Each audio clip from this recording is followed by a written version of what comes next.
Clearwater, Minnesota. It's around 11 o'clock in the morning, and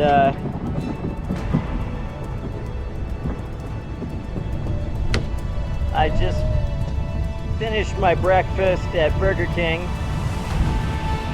I'm not a fan of greasy food, but options are limited, and boy, let me tell you, I was hungry. I ended up getting an egg and cheese biscuit thing, and a large hash brown and a 5-piece French toast stick. Oh, we are in Trump territory here, and House has a bunch of Trump and stuff.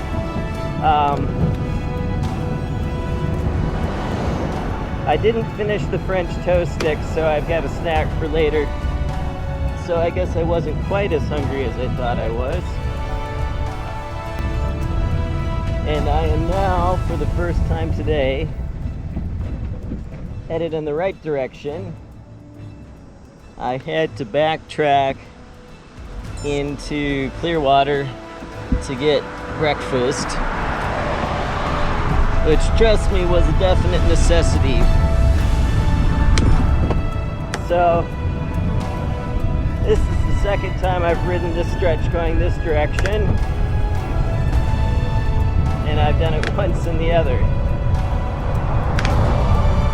This will add a few miles to my day, but that's okay. It was only going to be a 55-mile day otherwise. Once I get to St. Cloud, it should be pretty much flat. Maybe an ever so slight uphill grade to Sauk Centre. Going to be following the MRT, the Mississippi River Trail, into St. Cloud. And once I get to St. Cloud, I've got a short little detour, maybe a mile perhaps, to a Dick's Sporting Goods, where I'm going to acquire a sleeping pad. I don't think I mentioned this in the video because I don't think I videoed this last night, but when I set up camp, I discovered that my air mattress, which is maybe 15-20 years old, no longer holds air. And as best I could tell, there are multiple pinholes in it.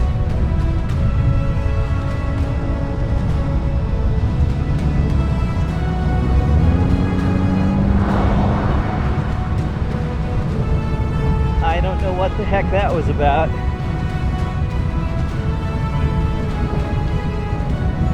That was a strange encounter.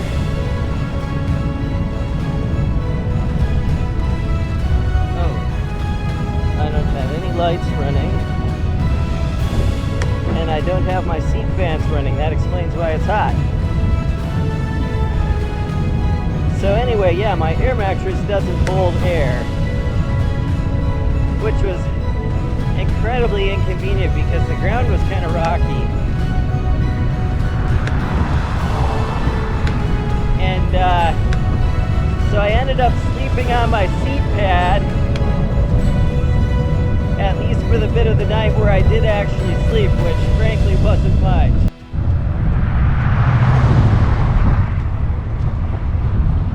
This is camper van territory.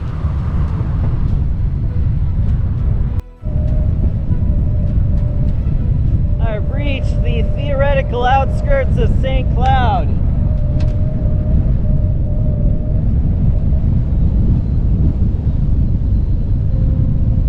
So now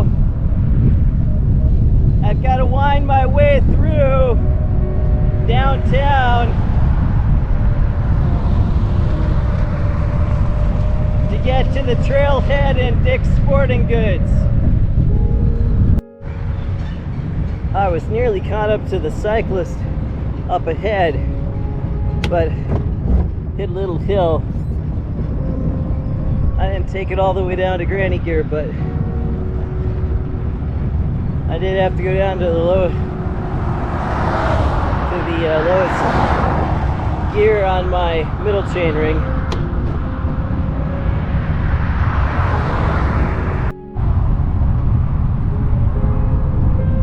This is all part of the Mississippi River Trail. I give the planners credit for putting together a long distance route, but having ridden these types of routes in Europe, there's just no compare. It's mostly on road, and it's busier roads than I'd like. I believe this is the Beaver Creek Regional Trail, and indeed it is. Beaver Island. Currently there's an island in the Mississippi called Beaver Island up here. And this will take me pretty much to downtown St. Cloud. And then I'll cut across on some side streets. It's like a hailstorm of grasshoppers. I feel like I'm flying through a vortex.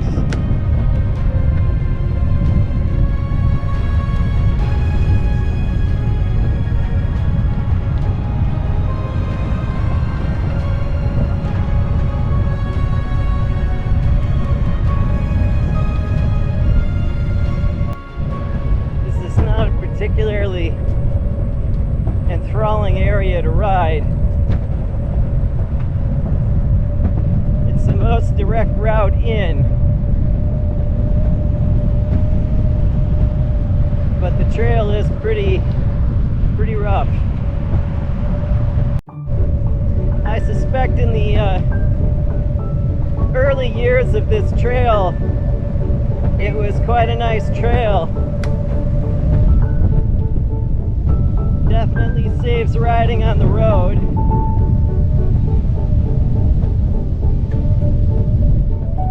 It's pretty bumpy though.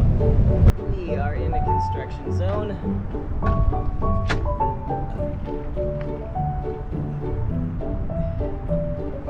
And we need to get out of the construction zone.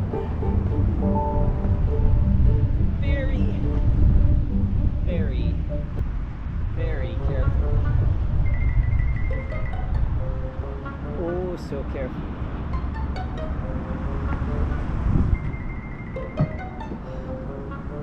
I can see Dick's Sporting Goods from here, but it's one of those classic you can't get there from here kind of things. Although, oh,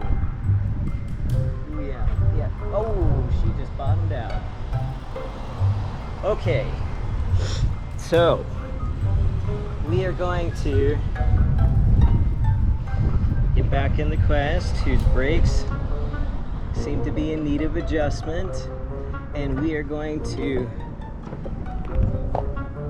pass through a series of parking lots in an attempt to get to Dick's Sporting Goods.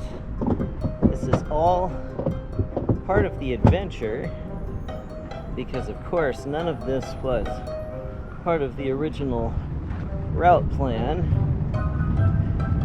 This is all a new and special adventure, and when I'm all done with this, I have to get out of this area and up to the trail back on 3rd Avenue again,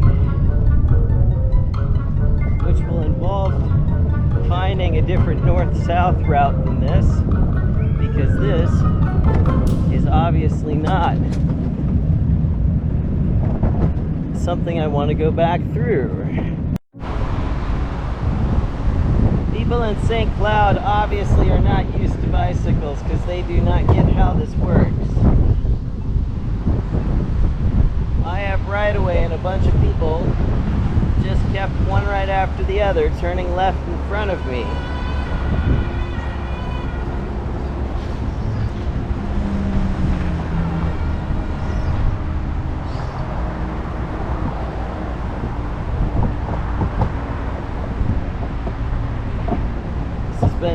very, very awkward to get here.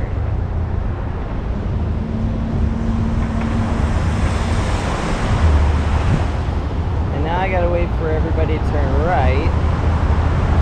I just want to get there. That's all. I just wanted to get there. And the designated spaces. What designated spaces? Thanks. What designated spaces? I don't see any designated spaces.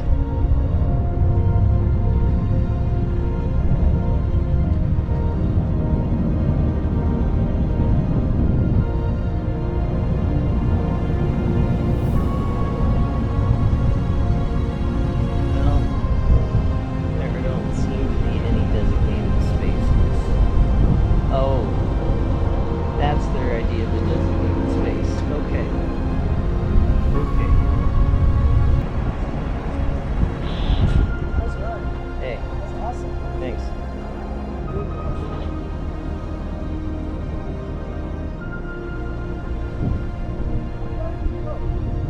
Depends where I'm riding. Fastest I've ever gone is 46. Nice. On flat stuff, I usually average 19 or 20. Hills is slower. Cities is really slow. It's really awesome. Not gonna lie. I would have never thought about it. It's the most photographed bicycle in Minneapolis, I'm sure. How long you had it? I got it the end of January. Cost you a lot. Not too bad. I got it used. It's about the cost of a good carbon fiber road bike. And it's comfortable as well. Absolutely. A little sweaty, but very comfortable. Yes. Yeah, road runner. Yep. Enjoy yourself. You too.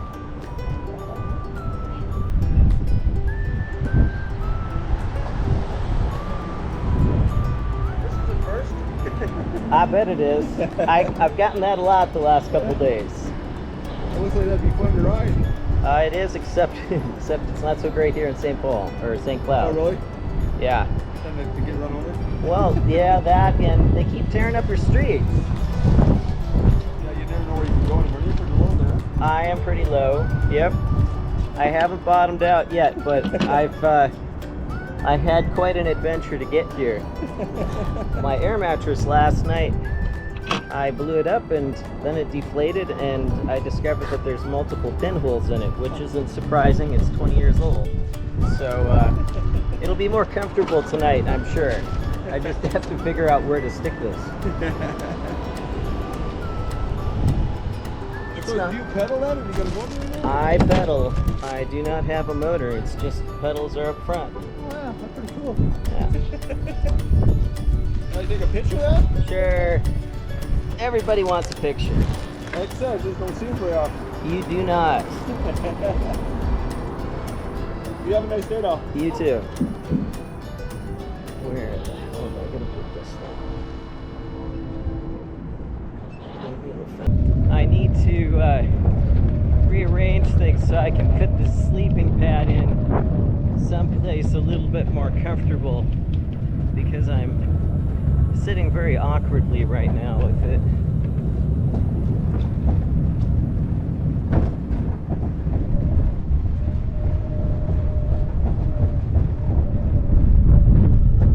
And that bridge up ahead, that would be the start of the Lake Wobegon Trail.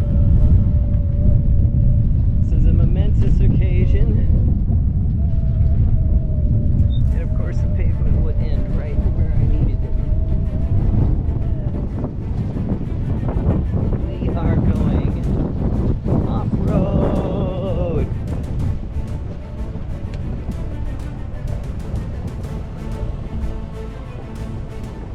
Because of course there's not a connecting route through there.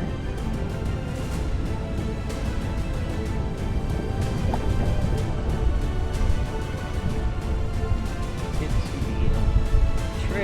find a shady spot. And then I will do a little repacking.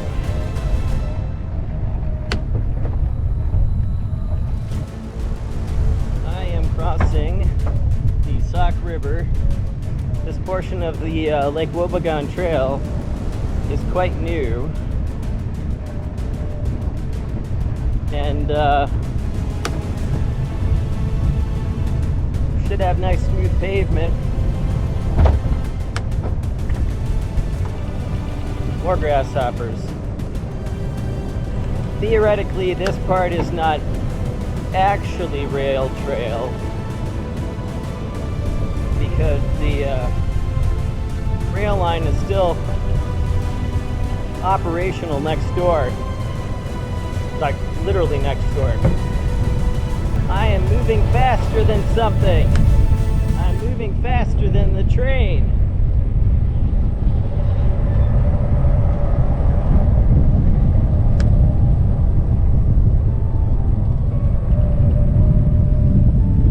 Granted, it appears the train is not moving at all.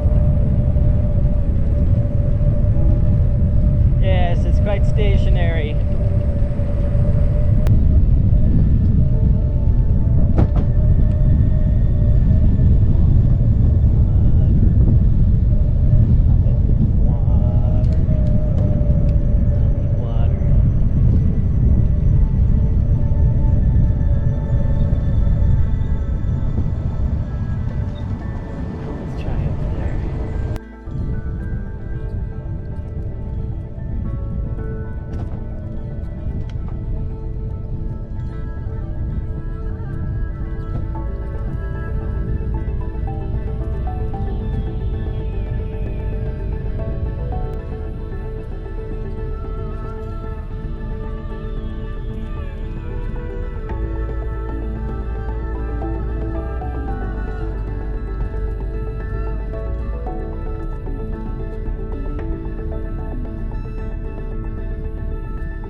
Avon now.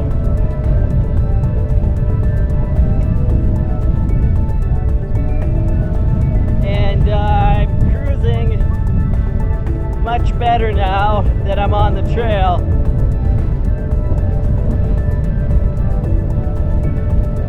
Little bit of uphill every now and then, but it's just little tiny ones. Maybe slow down to like 14 miles an hour.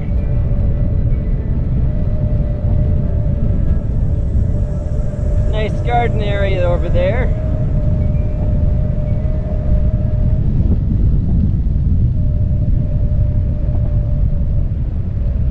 Got 25 or 30 miles left to go.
Albany.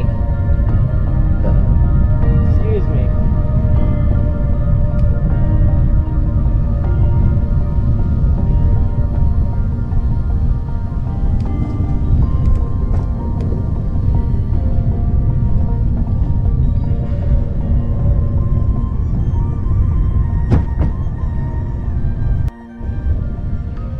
This is very much Catholic country here. There are some pretty spectacular churches like this one.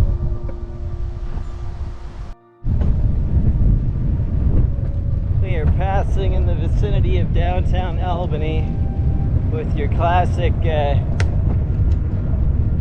early 1900 type storefronts.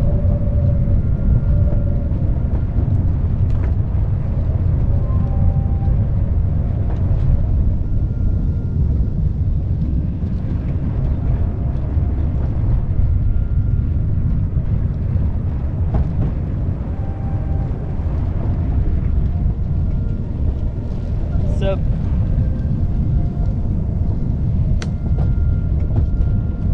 in Albany, you can check out books and check out the police all in one go.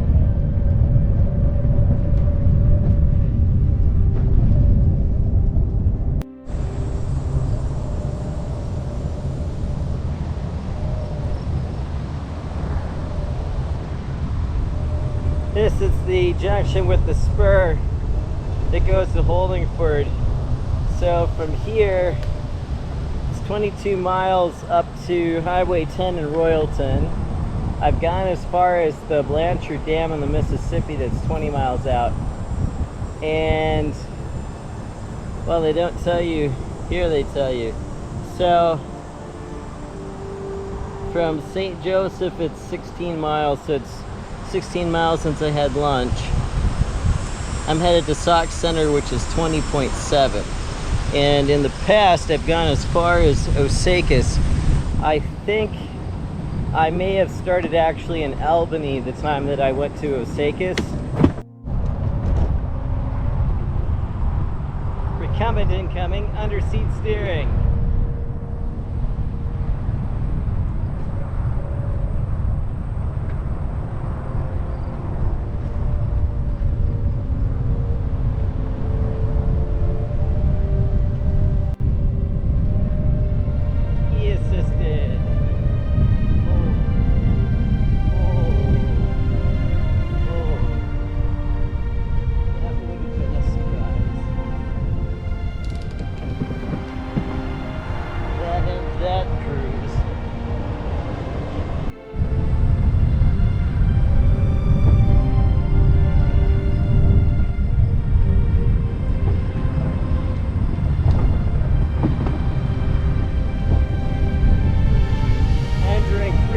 Now.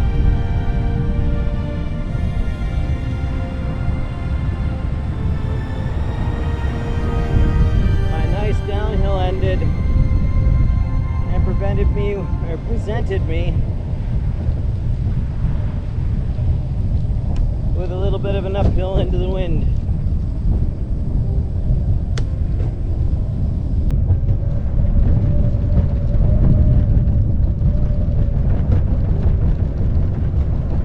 I think that's probably the Sauk River. I'm partway between Freeport and I think Melrose. And I saw a couple of recumbent trikers pulling a bob trailer and loaded down with panniers. Doing a couple or 3 days or something right here on the trail. They started this morning in I think St. Joseph, where I was at lunchtime, and they're averaging about half the speed that I am because headwind. I'm maybe 6 miles outside of Sauk Centre, my destination for the day. I think I may be crossing the Sauk River again or something.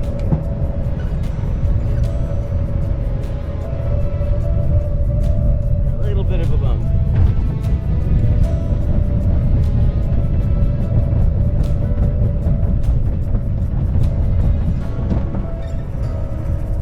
One thing I have to say about this trail, the little towns along the way don't have any sort of trailhead facilities. I haven't seen a bathroom on the trail since the trailhead in St. Joseph.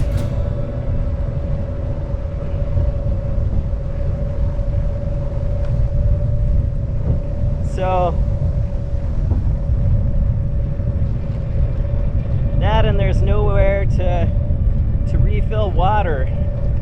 I think that's something that the trail needs to work on. Remember this crazy little spot from when I was here a long time ago.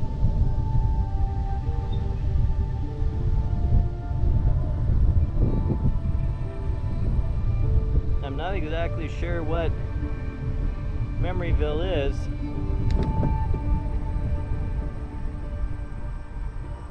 But I'll stop and take a photo. My good friend Interstate 94 is back. This is definitely the most scenic part of the whole trail. Slight uphill gradient. The dulcet sounds of highway traffic cruising at 75 or 80 miles an hour. It's a beautiful thing. I'm just on the outskirts of Sauk Centre, which is my destination for the day. And first order of business is to get to Sinclair Lewis Park, where there's the campground, and get camp set up and get myself a nice shower.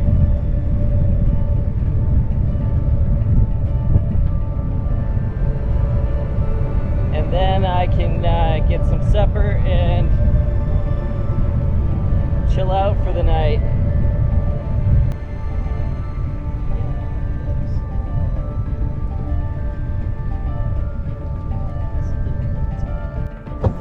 Well, I'm almost there, but construction has struck again. Because why wouldn't it, right? I think I know where those infrastructure dollars that Congress voted through went.